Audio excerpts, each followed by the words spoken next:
Palpalagipan ti BFP dagiti umili iti panang sukimat daka dagiti wiring connections iti Pagtaengan datap no maliklikan ti posible nga uram.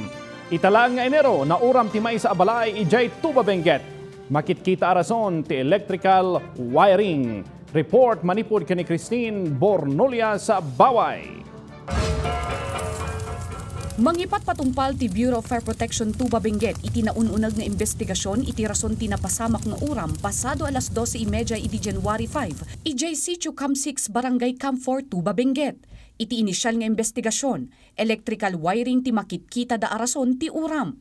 Nauram ti maikatlo kad sa aran ti pasdag ken ti kaabay na apagtaengan. Mapatapata dumanon iti 300 pesos ti danyos ti uram.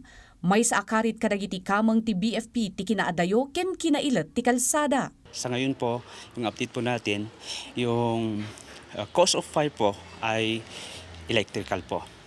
Sa may bandang pinakadulo po ng bahay. Sabi nga po ng may-ari na may ginagamit sa kanilang bore mill, yung gilingan ng pagmimina. So, meron pong 5 horsepower. Yung ginagamit na wire, mas maliit po. Yun ang sabi po nila. Iti datos ti BFP Tuba, daytoy ti maikadwa nga uram man napasamak iti nasa uwa lugar itaatawan. Awan mo tinadangran nga individual, bayat ana uram ti maysa nga aso ken naispal ti talupay.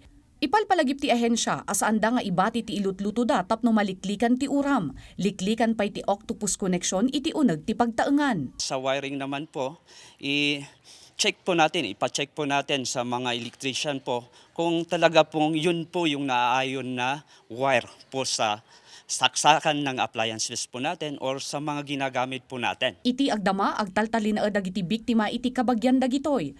Pinadas mo ti PTV Cordillera ang makapatang ti Municipal Social Welfare and Development Office nga makumikom dagiti masaknan a sumungbat. Christine Bornolia sa Baway para iti Pambansang TV iti Baro a Pilipinas.